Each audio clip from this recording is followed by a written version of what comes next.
The Hedgeless Horseman here. It's January the 3rd, 2024, actually. I have to get used to saying that. First of all, thanks to the sponsors. Uh, Second of all, markets seem to be doing what markets do, go up and down. Gold, silver down today. Stock markets down a bit. Bond yields up a bit, whatever. Again, in my opinion, I don't pay almost, or I don't make any investing decisions based on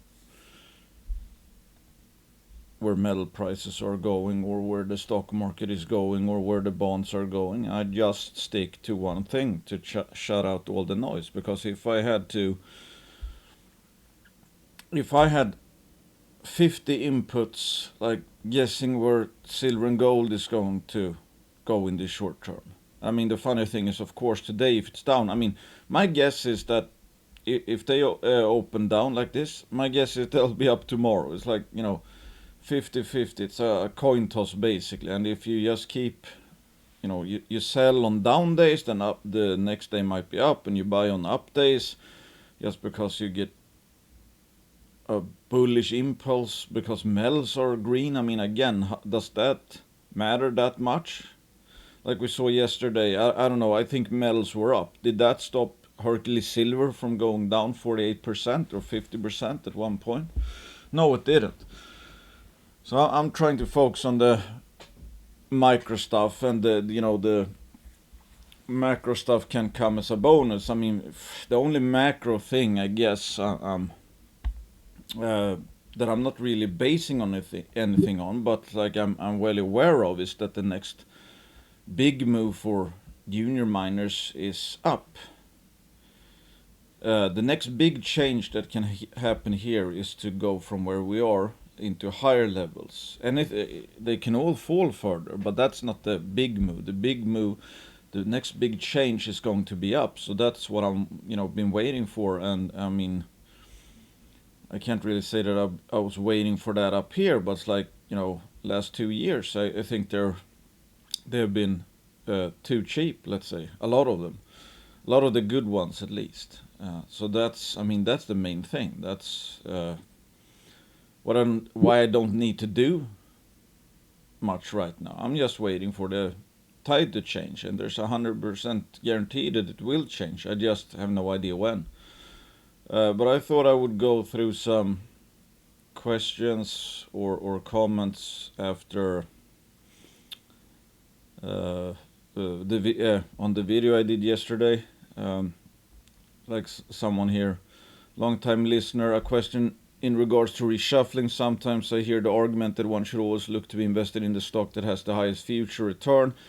In a sense, that is by default how it should be all the time. Well, not just has the highest future return. That's a bit, I guess. I think you're going about things the wrong way, because like the highest future return. First of all, that's impossible to know. It's like, yes, we can look for high expected future returns. Like this is. High future expected returns from here, so for the sector overall, but there's gonna be, I don't know, 2 million market cappers that might do the actually highest future return, but that's impossible to know. I'm looking for risk reward. Some of the best stories out there might be stories where it's like advanced plays, let's say. They're cheap. It's like Magna Mining, for example. I think there's I have a very high probability on making money on Magna Mining from these levels. But does that mean that Magna Mining will have the highest future return? Highest future return will probably be a small junior that makes a discovery and goes up 500, 1,000% in 2 years. Is that necessarily what's going to happen to Magna? Uh, what can happen that would shock the market that much? They have exploration potential in the high-grade footwall deposits, for example. Uh, but it's like if I had to bet, I wouldn't bet on Magna. I don't like Magna because it has the highest future return. It's probably, well, it's mostly because I think the risk reward profile is so good. I think there's a very high likelihood of uh, Magna being cheap right now, perhaps very cheap in light of what could happen or what the management team could do in the next 1 to 2 years. So that's, in my opinion, a great risk reward case because there's no guarantees at all. That I have no idea what stocks really I will make money on. Some I believe there's a higher chance. The ones that are, in my opinion, lower risk, where it's like more obvious that they are cheap, but exploration stories typically, there's still a lot of questions out there that will need net positive answers over a certain period, and then you will have a good return. But like these companies where you have a big resource, etc., I mean, you can't undrill ounces. They have two deposits already. So I like it for that reason. I mean, in my opinion, which I've talked about before, when we're down, yeah, when we're down at these levels, I mean, I think it's beta that has the best risk reward because they are more matter of when questions, not if questions. But I have exploration stores as well. But we saw that, for example, yesterday with, I mean, Magna can't drill 3 holes and all of a sudden the stock is down, 48%. That can happen in cases like Hercules Silver. Because the case is that there's answers to be answered or given by the drill bit. And if they are net positive over, I don't know, the next 10, 20, whatever, today's market cap might look cheap. Magna doesn't need to ask such questions because they have already done the drilling. They have enough answered questions from previous drilling that it's, I think, very fair to say that it's cheap. So that's really how I look at it. I mean, and I've said this also. It's like I think I might have too much in exploration stocks because where we are now, if you have a beta play or any junior, let's say they're at least cashed up, have a resource. When we go from here to up here somewhere, they're gonna revalue. Even if they did absolutely nothing, they didn't create any value, didn't ask any questions with the drill bit, they didn't ask any questions with whatever, they're just gonna go up. But an exploration story, I mean, if we go from here to here, and in the meantime, that exploration story drills and asks questions with the drill bit and get only net negative results. I mean, are you expected to make 200% returns on that? No.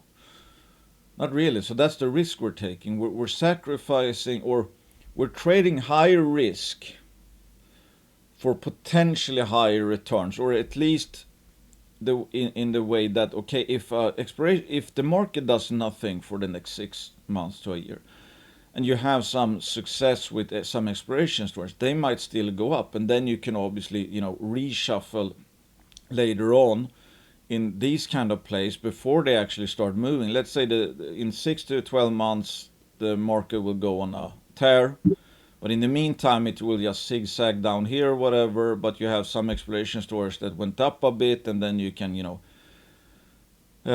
reduce risk because let's say they've gone up, so the risk reward isn't that great anymore. I mean, it's the case has been playing out, so you don't see the the growth profile has become worse, and then you sell some of that, put into these stocks where it's just a matter of when, not if. I mean, the compounding effects on that is really good, and that's what I said about Condor, in the sense that it's greedy to be in these exploration stories, high risk, high reward stories. The thing is that if a few of them work out, from a long-term compounding perspective, that could be very material. Because again, if the sector overall, including the advanced plays, the when questions, not if questions, it's a matter of when they go up, because they have, let's say the fair value is up here, and we know we're going to cross that one day and probably overshoot, whatever. So that's what you're waiting for. You're waiting for just the sentiment to turn. And if you, let's say, outperform by being a bit lucky with some exploration stocks where you actually take on risk, because if they fail, you're gonna lose money. And of course, even if you sold at minus 50% to get into these, and you'll make money in these when stories and not which are not if stories, you're still gonna have 50% less dry powder from the thing that you sold, that you made a 50% paper loss permanent. So if you would have stuck to these, let's say you get 300% in the next 2 years. If you have money in exploration stocks that doesn't work out, and you're minus 50, then that minus 50 is going to get 300%, but that's still half of what you would have if you didn't take exploration risk at all. On the flip side, of course, is that if you make, let's say, 100-200% on some exploration stocks that you were, on average, lucky with, not that you should expect to make money on every exploration story. But in that case, if you make 100% before these turn up and give you 300%, then you're doubling that as well. Then you're getting, 600%. So it's a very double-edged sword. I think I covered this in a video recently. And it's like, however, always reshuffling will not give enough time for each case to play out. Yeah, in a sense, but the way I go about it is that, I can't reshuffle my entire portfolio all the time. And I typically reshuffle, I would say in the last month or so, I haven't done much reshuffling. It's like, sometimes, I might reshuffle with 1% of my liquid portfolio or something on a day or in a week. That's not too much reshuffling, but, it all adds up in the long term. There are some, it's like Novo, for example. I bought some on Novo. I didn't have much dry powder. I didn't have any dry powder, really. I didn't have too many stores I was very willing to sell, but I bought some Novo after they put out the first news release they put out 4 in total, I think. I bought some on the first, after the first news release, when they announced the deal with SQM. I thought that was a very big deal, and the market, I don't know, I think it was plus minus 0 or something at the open. That's how bad the sentiment is in Novo, that even a deal with SQM couldn't get the market excited immediately. So I bought some. It's like a very, very small amount. It didn't matter too much. And I made some money on that, or I'm up a bit on that. It's like, in the grand scheme of things, it looks like absolutely nothing. Maybe I bought for, 0.001 or 0.01% of my portfolio. But still, that's something. And if you do a lot of small stuff like that, in the end, it's going to add up. Doing that over 10 years, those at face value, small value shufflings, that's going to add up. Maybe 1%. Who knows?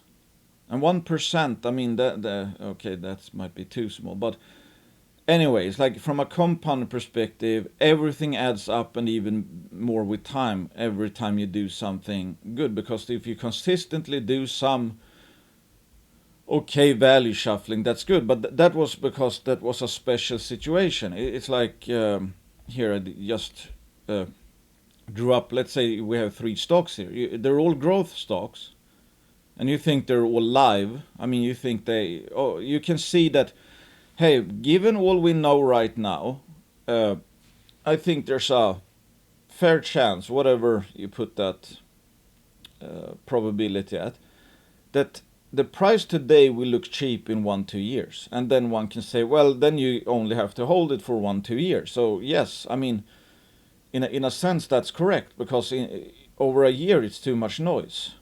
as you can see here, I mean, who knows? Maybe the growth profile was like this for the purple one, but it still went up 40%, down 30%, up, So this is all a bunch of noise, but at the same time, it's volatility that we can also use. But it's like this volatility. I mean, if they're trading quite close to each other, I'm not that kind of a perfectionist. It's like one stock is up 2%, the other stock is down 2%. I mean, I want something that is pretty obvious, if you know what I mean. It's like Hercules Silver. I started taking profits from the first run there after I piled in.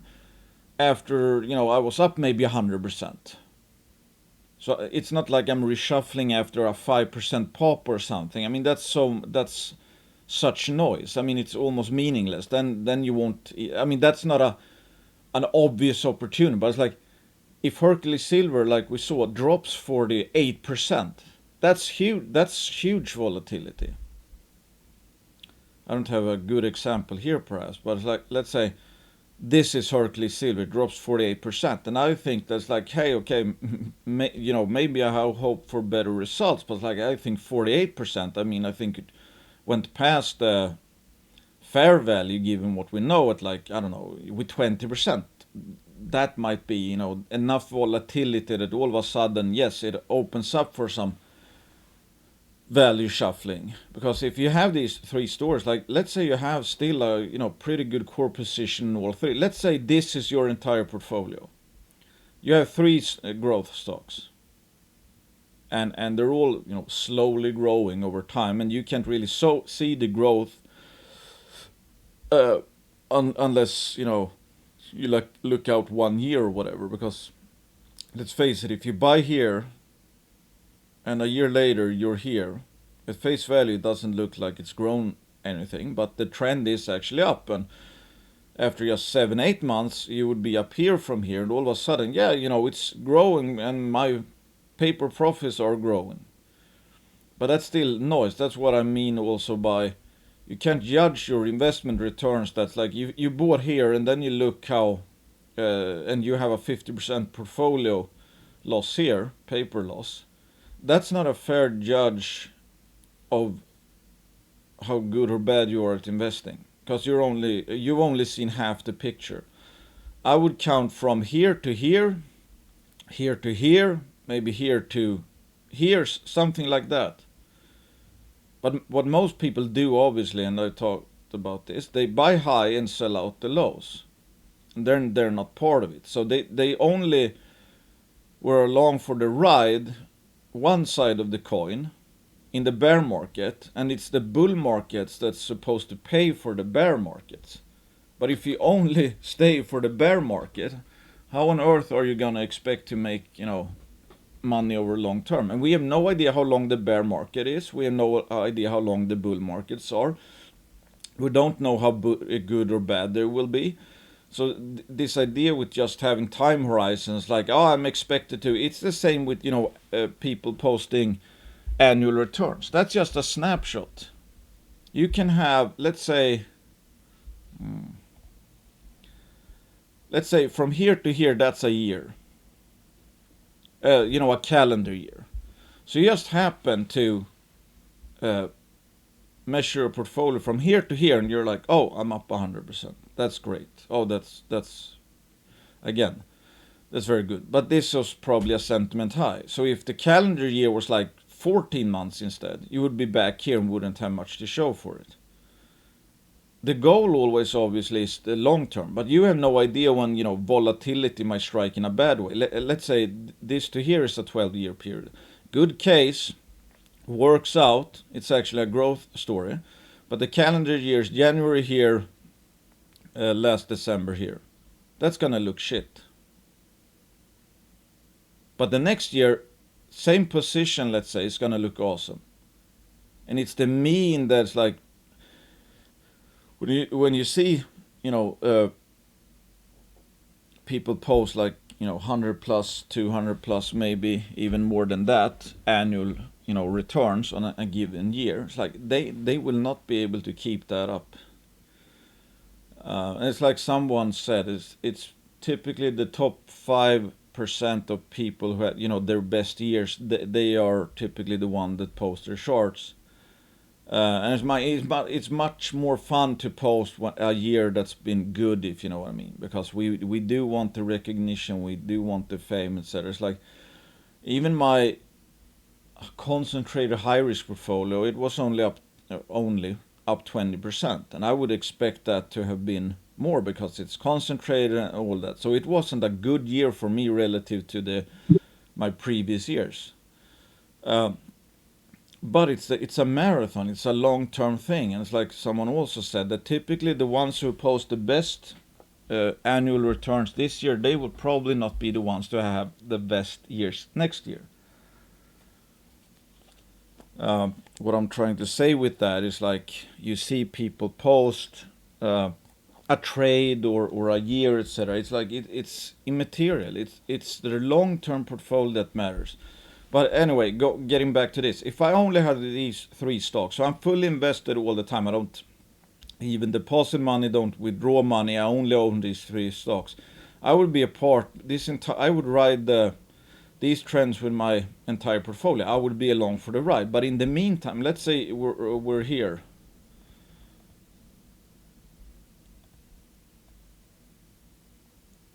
Could I be doing something, even though I'm not selling out? But could I be doing something here? You have this, which is in let's say a short-term sentiment high. I mean, it's at a pop, it's at a run-up. This has had a rundown. And let's say you don't think much has changed with either company, but price has changed. Let's say there were not too much news going from here to here, but people were excited for whatever reason, or maybe there was some news, but it wasn't that material. But it got people excited in this stock, and in this stock it, subdued. Oh, there's a delay. We won't have assays in, another 1-2 months or something like that. Something, because impatience and stuff like that. Delays is something that people are greatly affected by because we are very impatient. Is there a chance to, like, value shuffle? You might sell some of this to put into this and this, because this has also been lower. And this just kept on getting lower. This actually bounced up, and this is still, maybe relatively high, but in this period of time, maybe this light blue one is the best reshuffling. And maybe you reshuffle with like 5-10% of your position in either. I'm not talking like you should need to be trading all the time, because a lot of the time they don't move that much. I mean, let's say over this period. I mean, yeah, there's some. This has gone up a bit. This has also gone up a bit. This gone up a bit. Maybe this from here, for example, went up a bit quicker than these two. I mean, is that an obvious value shuffling opportunity? I don't know. I mean, it also depends on, like, maybe you did more due diligence on one and you just figure out that, hey, actually, I think even though this went up more, but I've done more work and I think this is even better than the other ones. Maybe you reshuffle, but then you're just like, oh, for some reason this went south when the others went higher, but you're more bullish on this one and it's going down in price. I mean, what I'm trying to say, it's a very fluid situation, and I'm not even close to, like, value shuffling my entire portfolio every day or anything like that. But it is the volatility. It's like, and I met a friend yesterday, and we just talked about, he's not too much on stocks, etc. But we just talked a bit about investing. He knows I do this mining thing, and I just because he's kind of looking for buying possibly a house and selling his apartment, and I just try to make the point, and he kind of get it as well. Is a bear market by default a negative thing? Which is my kind of main point that I'm trying to hammer home. It's like, volatility is the greatest scourge to most people, but it is also the main tool, especially for people who are, full investor or whatever. It's volatility where the opportunities are. And yet it's the scourge and the gift. Is this by default bad? Is it bad that we've had it like this? Would you make more money in a stock that went like this than a stock that went like or let's say many stocks that went something like this. I would say there's much more opportunity in the volatile stock than the easy ride stock. Because this actually, maybe become way too cheap, at least at 2 times over this time period, with much higher returns than the uh, smooth ride stock. And I covered this in our recent videos. Like it's obvious, or it should be obvious, when you really get it. You should really get it, because when you get it, I don't see how you can't make money in any sector. When you understand the idea that a bear market is by definition nothing that is positive, and a bull market is by definition nothing that is negative, and a bull market is not by definition something that's positive. Let's say you bought here. It looks kind of obvious that it's a bull market. I mean, from here to here it does, but it's not even over this high. But the funny thing is, like, when it actually broke over this high, that was the absolute worst time to buy. Even though it's an obvious bull market, it broke over the last resistance, the worst time to buy. So this is the point in this chart where most people are convinced it's in a bull market. That was the worst buy. And I showed this example, I put it up on Twitter, I think, that you have 3 people, they buy at the same time. They buy this top, all right down here. One person sells, one holds, one buys. When we get to this place, the person who sold, he'll be down 80%. The person who held, he'll be plus minus 0, basically. The person that bought would have made money. From this, same entrance, same. They got in the market at the same time, the exact wrong time. All three saw the bear market, the brunt of the bear market. All 3 made different decisions. Only one actually made money on it. So it's obvious that it's not the bear markets themselves that is the punishing thing. It's what we do. And one could say that in Hercules Silver, yes, we had a bear market kind of situation, down 48% at a time. Again, is that bad or good or bad by definition?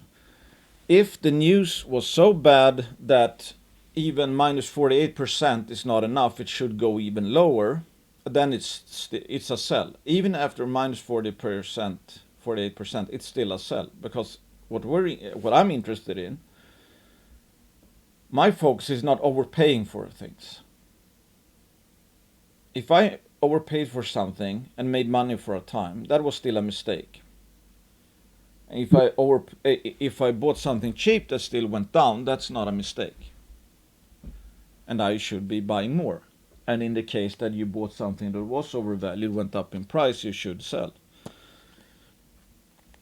But in the meantime, again, you can look stupid when you're making good decisions. You can look smart when you're making bad decisions.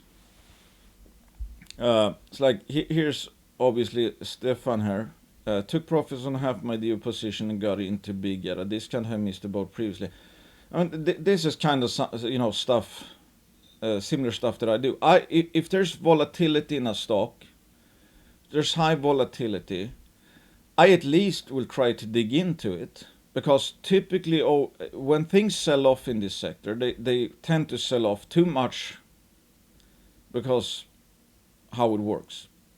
Selling makes sentiment worse, sentiment makes more selling, which makes sentiment even worse, which makes more selling. And you could see it in the Hercules Silver room yesterday. It kind of played out. The stock went lower than I thought. The reaction was bigger than I thought. But again, is that a good or a bad thing? For my holdings in Hercules Silver, that sure is punishing. But let's say that you think, well, it went down too much. All of a sudden, that's an opportunity. So is that a good or a bad thing?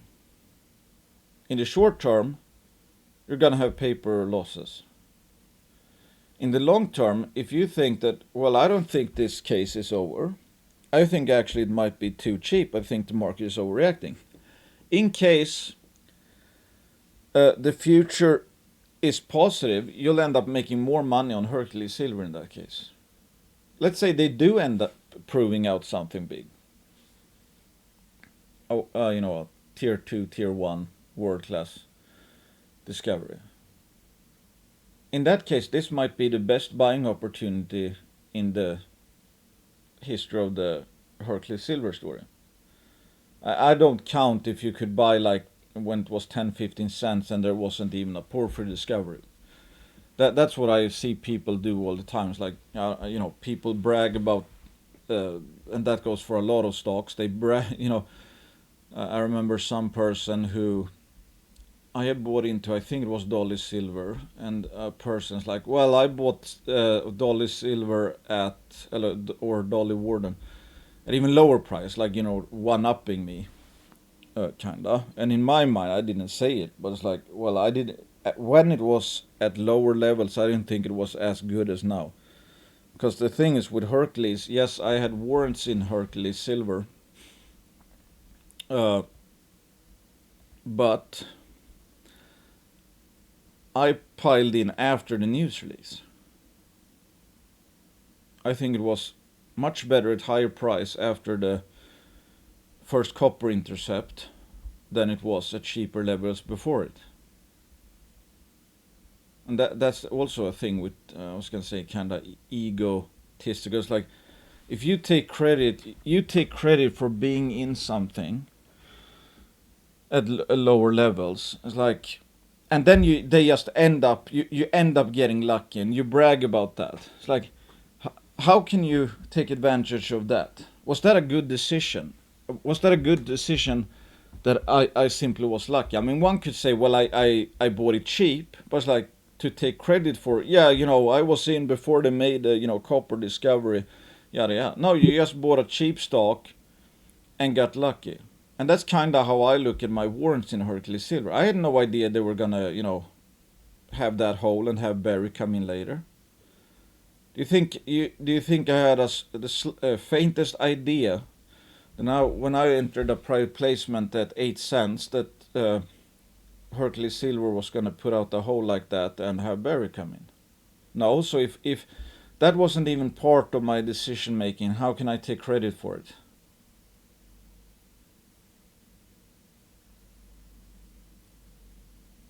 You can if you again have no idea how investing works and you just want to look smart. But if you work like that, you take responsibility for all successes in any form. That's just ego stroking. I can't guarantee anything is gonna happen. I want to make the best possible decisions, but I can't make or take credit for, because what did you learn in that case? Well, the only thing again that I that I did good was I bought it when it was at least cheap. But I had no idea it was gonna hit a hole like that. I'm going a bit off tangent, but my point again is that there's a lot of stuff that happens in the market that we have absolutely no control over. And if we can't control it, we shouldn't take it personally. But you see it all the time. It's like any time a stock goes down, bashers or whatever, people who miss the party, they will, point, you were dumb to have bought that. Any stock that went up, you would have been smart to buy that. But there's a lot of stories that go up and then go down, or go down and then go up.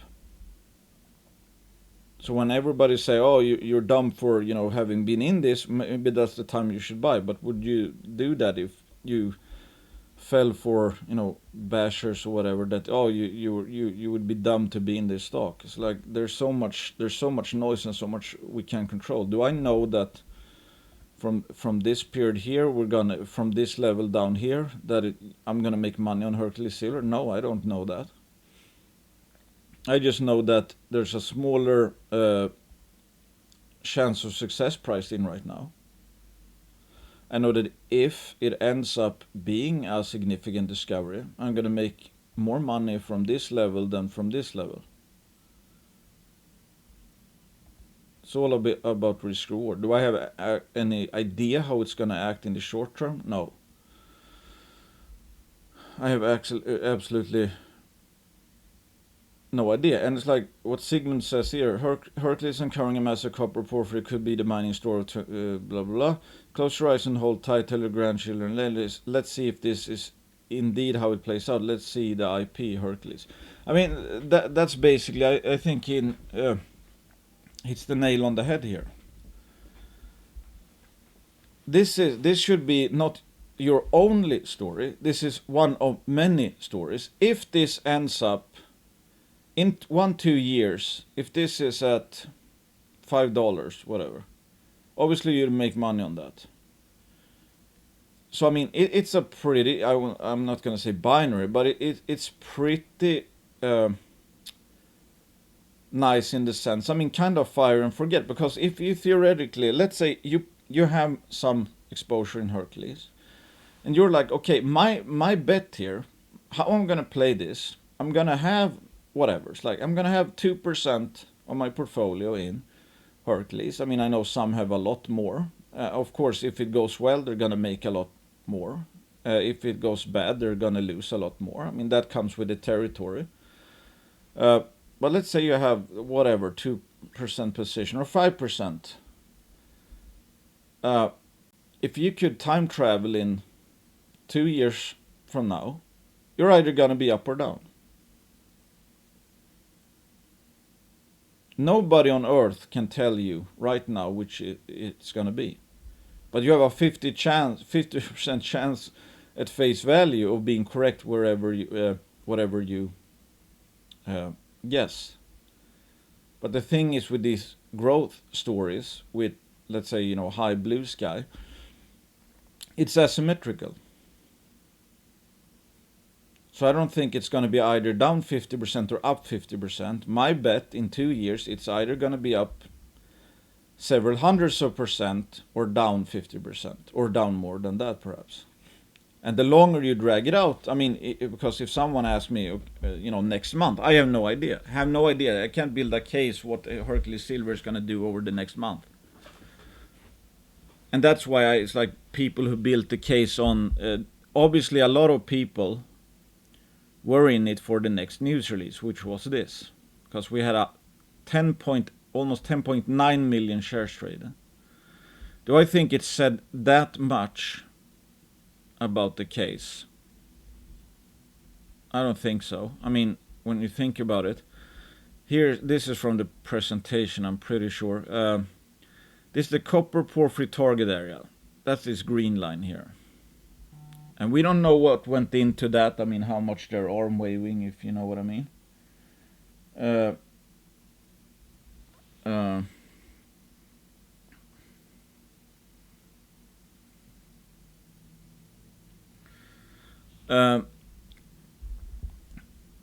But this is basically where they had their 4 holes from. It might just be me, but I have a very hard time believing that you kill the copper story part of Hercules Silver from drilling 4 holes here. Which one could argue is kind of semi-blind. The first hit, they drilled simply where, as stated by the CEO at least, where they thought it would be the shallowest portion, because they were aiming primarily for the overlying silver lead zinc replacement target, which is the teal or light blue. And they thought, well, we can test this IP anomaly. It's the shallowest part, and we'll test it just after we test the silver system. And that ended up hitting a good intercept. Is that their best target? No, it's just the most convenient target. And then they did 100-meter step outs in one direction. Again, without the new IP survey or anything like that. They basically, I would say, threw some darts on the ground. Well, they did test the IP anomaly at least, but it's not like the results were absolute shit. 161 meters of whatever this is in CU equivalent. That's not like, oh, that's, total shit. I mean, I don't know if they can open pit that, but it's like, you get my point. I think there was a interval down here as well with like, where is it, like, well, this is including, this is very high graded actually, now that I think about it. But otherwise, if this was more disseminated, I mean, this is not a bad intercept. But they did hit a very high silver intercept, which was included, unfortunately. So this probably, this overall grade over 63 meters would probably be much lower. But my simple point is, I think they had an idea what this would run. I think that they had done XRF gun analysis on this, a lot of this core. I think Barrick saw it as well. I think Barrick saw the IP anomaly, etc., etc. So my thinking is that these results didn't come as a real shock to anyone in the management team or in Barrick. I might be wrong on that. That's what I believe, because if you did an XRF gun and had an idea what they were gonna run, and you still invested, I mean, that just says that, well, this is so early stage, so this doesn't say much except that, yeah, there's copper here. But why is the best intercept here? What happens to the north? What happens to the west? What happens to the southwest? What happens in other places of this giant target, and the fact that they staked ground to the north? And I assume this picture here, I'm not 100% sure, but I think this might still be pre-new claim edition. So they saw something in the IP, I guess, or maybe they, this is north to them, whatever. So they are staking ground based on the IP anomaly. Is that like, are they doing that out of, I don't know, crisis management? I don't think so. I don't see how you have 4 holes. One is good, very good. The other are like, let's say, these mediocre, decent. But you have no idea where the best parts are yet. And you haven't tested anywhere near what you want to test. They got $25 million. They wouldn't need $25 million if they were only going to test. If all, let's say, the future of Hercules was based on these 4 holes being slammers. I just don't see it. And we can see these fat retracements in a lot of success stories, and this also goes back to, I mean, if you bought here, depending on where you are in the volatility cycle, here it looked stupid, here it looked smart, here it looked very smart, here it looked pretty smart, here it looked like you didn't actually do a good bet at all, not at all, but it's like, didn't look too good. All of a sudden here it looks very smart, etc., etc. I mean, it depends on where you are in the, because there's always going to be rallies and profit-taking events and rallies and a lot of emotions. But the longer you zoom out, the more you would have made. If someone just bought here and held, he would make a lot more than most traders, I think. But if you constantly thought that, hey, I think this is on track, but this might have gone a bit ahead of itself, so I might take some profits. Well, I think it undershot, so I buy some more, sell something else, and then it goes up again. Maybe you sell something of that you bought here, but you keep your, let's say, core position. Then when they have the flash crash problem here is that everything went down, but let's say you have some dry powder, that would have the highest, very high returns going forward. And this is Snowline, for example. Just look at Snowline. Okay, high pipe. I mean, that's kind of what I see we've had here. Results, which I assume were not, or I don't remember if they put out results or whatever. Still, that was a 45. So this is like everybody's pumped. Makes a top, minus 45 in a month. Okay, went up again, and then you have minus almost 50%. I mean, this wasn't too much long of a time. I mean, just see the volatility in these even success stories. Snowline looks better than ever, but it's still down from this top here. Can you explain that all the time from a rational, like, yeah, that's the market, oh, that's because results were whatever. It's like, no, this looks like just actually a trading setup, I was gonna say. And here, the funny part here, for example, I mean, I remember drawing a bunch of, support lines or whatever. And you can see how violent, I mean, it just whipped sword here. So this looks like a battle of traders and dip buyers and I don't know, scared money, all of that. All of a sudden, it whipsaw here close to a bunch of, support zones, and then it went up again. Did it have any business even going down here? I don't think so. But like, there's so much stuff that's just created. I mean, there's so much noise, and it's created by weak hands, strong hands, traders, and all of that stuff. Because there's nothing magical about this level except that, okay, it appears that there's, people are gonna look like it's a support and whatever, and it's like, here, why did it top here? Well, this looks like resistance and all of that. So there's so much stuff going on with all share prices that doesn't make much sense from the story perspective, the value perspective, but it still whipsaws, and there's traders, there's scared money, there's shorters, there's bashers, there's pumpers, there's whatever.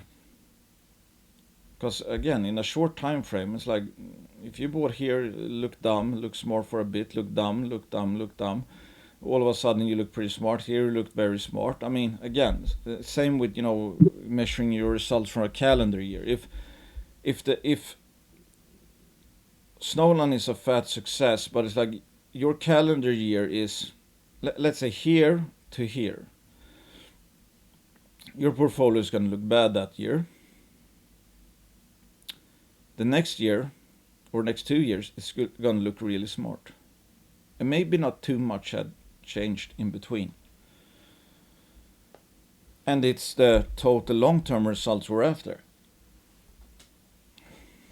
I mean, I just get tired, thinking about it. I mean, again, there's just so much noise. I actually think the leap of faith kind of stuff is kind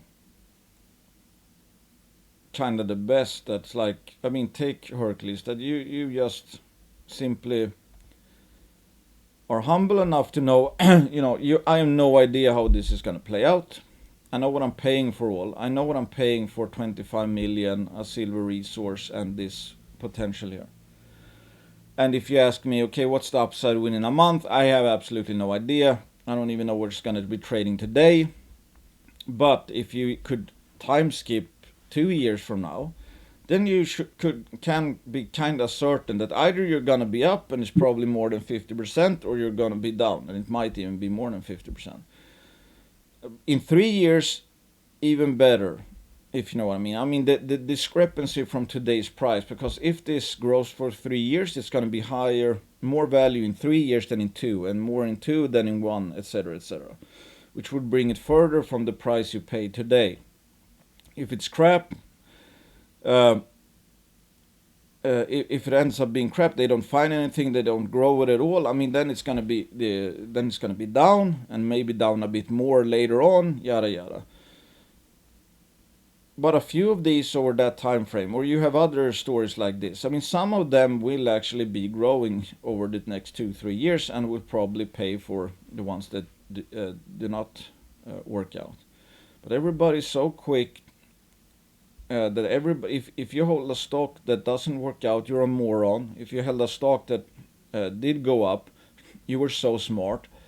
And that's obviously how people want to portray others, and how they want to portray themselves, that they're smart if they go up, they were smart to not being if they went down. But if you ask a lot of people, it's like, what are your actual long-term results?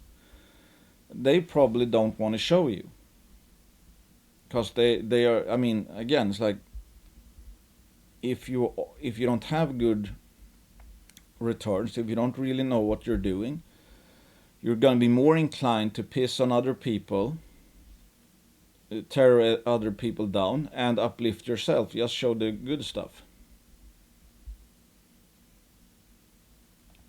but I was gonna say in this case for Hercules Silver, I mean, I'm having a bit fun with it. It's like I put this up. It's like rock and roll. I mean, that's one can't take this market too seriously. It's like, okay, it's again, is this a negative or a positive? I mean, I'm not sure. I mean, the lower it went on that news, the more of an opportunity start to look like, in my opinion. So again, it's like volatility is typically not bad or good in itself. Negative volatility is not by definition bad. Positive is not by definition good. It all matters what decisions you did. I mean, this run here is good if you bought here, obviously. Even better if you bought here. And I mean, yeah, I mean, how do you take advantage of all these moves? What did you do? What was the decision making leading up to some extremes? If you held from here to down here to up here, you would have gotten a certain result. If you bought here, sold here, you would have gotten a certain result. If you bought here and bought here and end up here, you would have gotten another result. So it's obvious that it's not the market themselves, it's not the juniors, it's not Hercules going down 48%. I mean, I see some people till this day, I mean, they use that as evidence why you shouldn't be in exploration stories. But they also just look at one side of the coin. Hercules also did a ramp like this.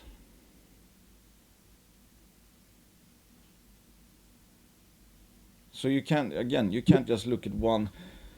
But we all do and try to get other people to do or influence people to do what makes sense to us, because that's the thing. It's like this is a high risk, high reward sector.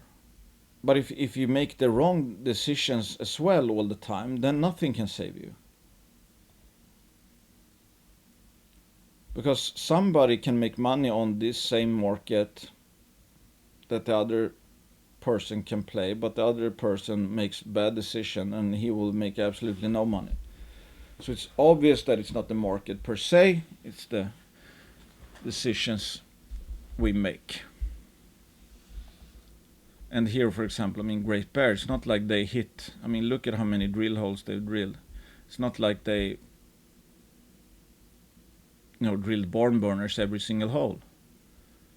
There's a bunch of scatter stuff. So that's what I guess what I'm saying about Hercules in this case. Like, we have no idea. This might be like they talk about a 4-kilometer long system, and we have tested with 4 widely spread holes, semi-blind. We've tested this. I mean, how much can you say really about the entire district here? They have 25 million in the bank for drilling. Is there a chance that when they've spent 25 million over the next 2 years, that this could look cheap? I think there's a chance, but I have no idea. I mean, again, after 2 years, yeah, there might be a material change here. After 1 week, 1 day, I have absolutely no idea. Might go 50-50 chance it goes up or down in the next month. 50-50 chance it goes up or down in the next 2 months or whatever. But as I saw Discovery, which is Willem Middelkoop, was in here earlier, and he has said, he thinks it's going to pop 50% on the IP announcement. And who knows? We have no idea. They're obviously something, they saw something, Barrick saw something, and I have a hard time believing that the new extensive IP survey, which probably is one reason why Barrick got interested, that whole thing got killed by 3 holes that were mediocre. That's just my sense, at least. And you have at least the added benefit that these guys have silver in the ground, even though nobody cares about that right now.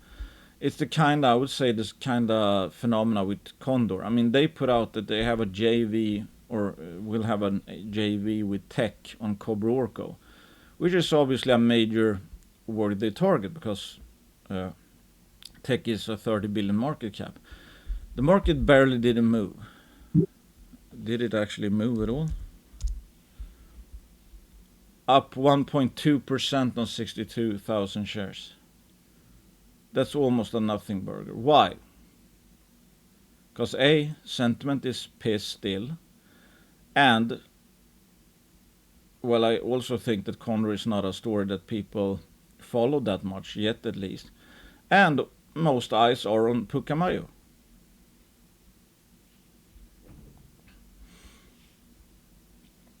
And you have, I mean, again, these are psychological tendencies. Market can only focus on one thing at a time. For Hercules, I would say that the market was focusing on these assays at face value, didn't focus on the big picture, and a lot of people were focusing on the reading into the price decline. I mean, letting that do the due diligence, if you know what I mean. I have no idea how Condor is going to play out. I have no idea how Hercules is going to play out. But if I just took a leap of faith, let's say, whatever position I have, let's say you have 10% or 5% in each, and in 2 years, I think there's a over 50% chance that one of them will have grown, maybe a lot in 2 years, and it's going to pay for the other one. But in the meantime, I can be down on both. I can be up on both. I can whatever. Like here. I mean, here you would be down on both. Here you would be up on both. Down on both. Or all three. Up on two. Down on two. Up on three. Down in three. Again, I mean, there's so much noise in between. It's time that kind of flushes out the things. But trying to get the short term right, that's like a fool's errand, in my opinion. And it just goes without saying. How much value can you create with 25 million if you give a company 1 day? Nothing. Pretty much, if they don't buy something. How much value can they create after 10 holes, 20 holes, 30 holes, 40 holes, 50 holes, 60 holes, 100 holes? If it's a good system or they have success, they will have created more value after 100 holes than after 10 holes. That's the asymmetrical thing. But if it's shit, they won't have created more value after 100 holes than after 10 holes. But that's the beauty of the asymmetrical payoff. If something is shit, it's going to go down. But if it's not shit, and if it's a long runway, and you give it a few years, it could go up way more than the theoretical downside limit, which is minus 100%. But what we shouldn't do, again, like always, and that's what most people do, we should not just plow in here, sell out here, plow in when it goes up again, sell when it goes lower, etc., etc. I was taking, profits up here. Profits that I now can use to add back. And I'm waiting for the next news item. In the meantime, this can swing a lot. Might go down more. Maybe I'll add a bit more. I don't know. I haven't decided yet. But it's the news that changes things. They have 25 million. There is no dilution that we have to look out for.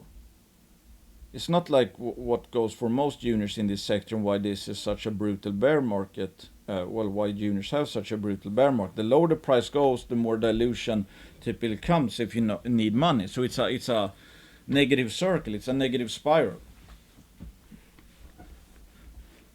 But in this case, we have no idea. So I'm not. I didn't add yesterday because I am for sure know I'm gonna make money on Hercules, and especially not in a particular time frame. I added because I think there's a chance that within 6 months or something, we might have some news out that might, I don't know, make it obvious that there's a lot left to explore here, and with 25 millions they have the means to explore here. Or these kind of results is the best they're gonna get anywhere, and I lose money on Hercules, and will have need some other stories to make up for it, because I am nowhere near 100% hit rate when it comes to exploration stories.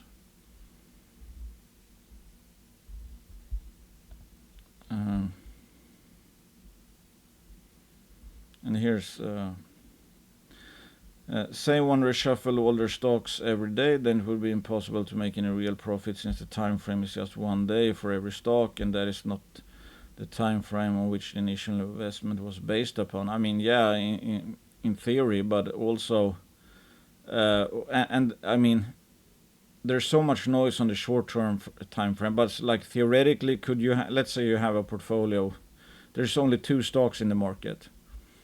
One day stock A is up, B is down, you sell A, buy B. Next day B is up and A is down, you sell B and buy A, and etc. So, I mean, theoretically, yes, it's possible that you only do 1 day swings, but it's like in this sector when there's typically trends. I mean, how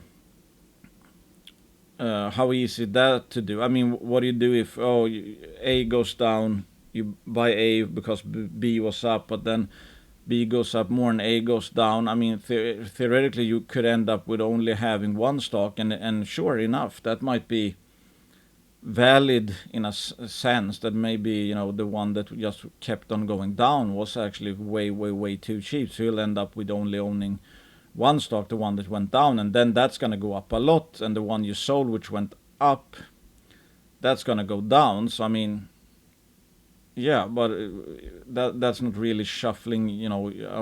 I mean, to shuffle your entire portfolio every day, I don't know what the real plan behind that is, because if I'm shuffling, if I'm shuffling between stories, even if I'm shuffling all the way up, I mean, net I'm full invested. I have full exposure to this trend at least. That's I was gonna say the main thing. But is it possible to be over trading? Yeah, I think it's possible to be over trading. I want, again, I'm looking for more no-brainers. Or I find a new company that's like, I own a stock that went up a bit, but it's not too much volatility, so it's not like it went from cheap to overpriced. But I just found one that's like, this is, all of a sudden after doing due diligence, I like this story a lot more, and you buy that. And yeah, I don't know if I explained it too well, but it should come down to, it's like, I was gonna say intuition. It should kind of come naturally. I mean, obviously, if there's more volatility, the more opportunity to do value shuffling. And that's, I mean, a good thing for it, because it's like the poor man's dry powder. I don't know, I think this video became kind of chaotic actually. Because that's also what's hard about this market, or markets. That is like, it's no science. I don't have any rules like, take profits after 50%, or you should value shuffle with 10% of your portfolio every week. It's like, some weeks I do absolutely nothing. Some weeks I might be active. One week I might find a case that I hadn't owned before, and all of a sudden I realized that, wow, that's cheaper than any other stock I own currently, and I'll sell a bit of everything, or sell the thing that I think is least cheap. It's like, it's the opportunities that the market gives us that should dictate our value shuffling. It shouldn't be just for value shuffling's sake, because most of the time we still have we have no idea. That's why I'm not after precision. I don't know exactly what Hercules is gonna find. I don't know what the theoretical blue sky is. I mean, it might be nothing all the way to $4 billion. All I know is the price I'm paying today. That's all.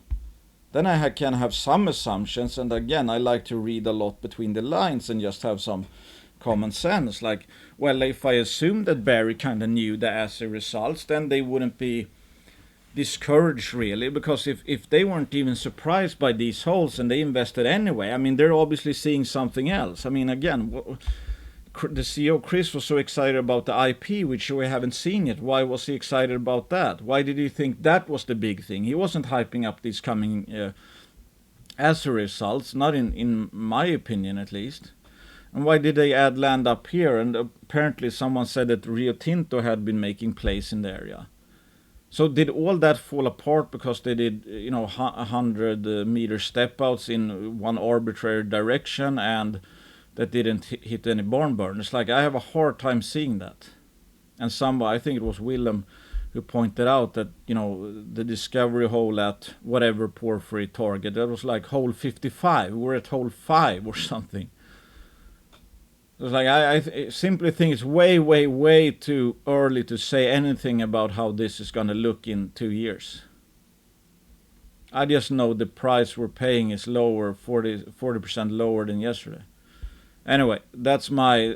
and again, when I think something is, pretty good risk-reward, or it's like, hey, this is a fair bet, I'm not all in. I'm not betting my entire portfolio on Hercules becoming a 5-bagger over the next 12 months or something. I might lose money on Hercules. That's fine.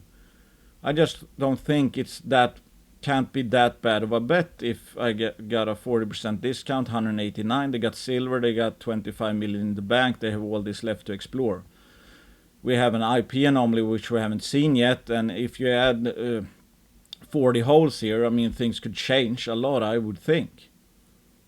And it could change a lot, perhaps, from 189 million. That's all there is. I think it's impossible to kill a story like this with 4 holes, especially if one is good. But again, when will that turn up? Or when will I look smart or dumb from here? I have no idea. I might look dumb today. Might go lower today. I mean, it might go up and I look smart. It's like, again, I have absolutely no idea. But give this story 2 years and we can talk. Either I'm going to be, down, or I'm going to be up. And in the meantime, let's say we do go up 100% or something. Maybe I'll take some profits, and then we'll have a dip again, a big dip or something like that. Maybe I'll buy some. It's like, I don't know. I let the market create the opportunities and I react to it. I don't try to predict too much what's actually going to happen. And it's pretty basic stuff to just say that, well, this picture can't change much in a week, so I have no idea where it's going to go in a week. But if you give the company 2 years, if it's good, it's going to be have grown more in 2 years than in 1 month or 2 months, etc. And that's the way you capture the reward side. Anyway, consider me biased. I own shares of Hercules Silver and Condor, and as always, I have no idea if I'm going to make money on any of them, how much I'll make, how much I might end up losing, when I might be making money, when I might be ending up losing money. We're going to see what the news releases say. We're going to be looking at the price we're paying, and that should dictate, that should be the basis of our risk-reward opinion. Thanks for listening. Not investing advice. Bye.